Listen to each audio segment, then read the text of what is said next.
Le propedeutiche delle skill sono l'evoluzione di esse. Partiamo dalle versioni TAC, passiamo poi per Advance fino ad arrivare alla Straddle, in alcuni casi anche Half Lay e col fine ultimo di raggiungere il Full, che sarebbe la versione completa dell'esercizio, quella a gambe tese praticamente, ed esiste un Full per ogni esercizio. C'è il Full del back lever, il Full del front lever, il Full della planche. Oggi ci concentreremo su quale differenza ci sia effettivamente tra lo Straddle e il Full della planche, cosa cambia e quanto cambia. Della planche ne ho parlato parecchio in moltissimi video, quindi vi rimando a quelli senza stare qui a ripetere le stesse identiche cose già dette e ridette. E magari vi lascio in descrizione alcuni video che potete andare a rivedere nel caso in cui non l'aveste visti. Sappiamo molto bene quanto sia complesso fare una planche e quanto tutto cambi passando da Advanced a Straddle. Se in Advanced TAC è facile mantenere sia la protrazione che la retroversione del bacino, soprattutto la retroversione, in Straddle le cose si complicano e non poco. Innanzitutto lo sbilanciamento rende più complessa l'esecuzione e rende più difficile mantenere la protrazione e l'attivazione del dorsale. Ma in sostanza è la divaricata che va a compromettere totalmente la capacità di andare in retroversione col bacino. Difatti a livello biomeccanico divaricata e retroversione non vanno molto d'accordo. Ragion per cui mantenere una buona divaricata e allo stesso tempo una buona retroversione è praticamente impossibile. Il mio consiglio è quello di evitare di apprendere planche con troppa divaricata, sempre che ne abbiate la mobilità adeguata, però questo è uno di quei casi in cui la mobilità che avete non è assolutamente da sfruttare e non va a vostro vantaggio. O meglio, inizialmente potrebbe sembrare un vantaggio perché ci ritroviamo già nella posizione straddle anche non avendo la forza adeguata, però è una fake straddle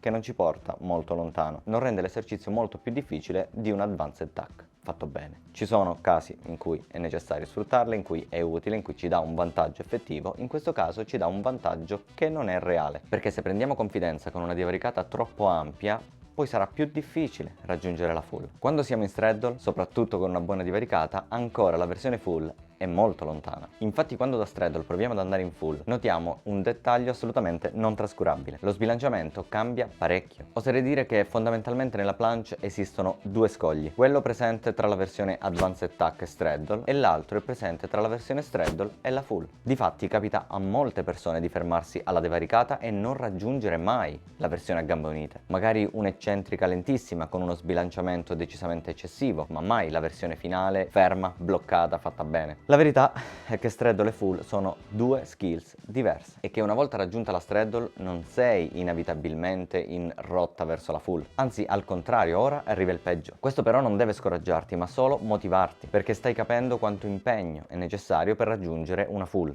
Qual è l'errore classico di chi è in straddle e non riesce più a progredire, non riesce assolutamente a raggiungere la full? Se notate, l'errore classico sta nello sbilanciamento eccessivo e nell'atteggiamento rilassato e sbagliato nella versione full. E ne parleremo sicuramente meglio in un prossimo video. Anzi, facciamo così, se questo video raggiunge 500 like, so che è difficile perché 500 like per questo canale sono un bel traguardo, però ci proviamo. Se dovessimo raggiungere 500 like, io pubblico subito la seconda parte di questo video. E se questo tipo di serie possono essere interessanti, continuo volentieri. Anzi, se per voi sono interessanti, fatemelo sapere in un commento. Ditemi, questa serie è interessante, questa serie non è interessante e magari ditemi anche perché. Come sempre grazie a tutti, ci vediamo nel prossimo video. Ciao!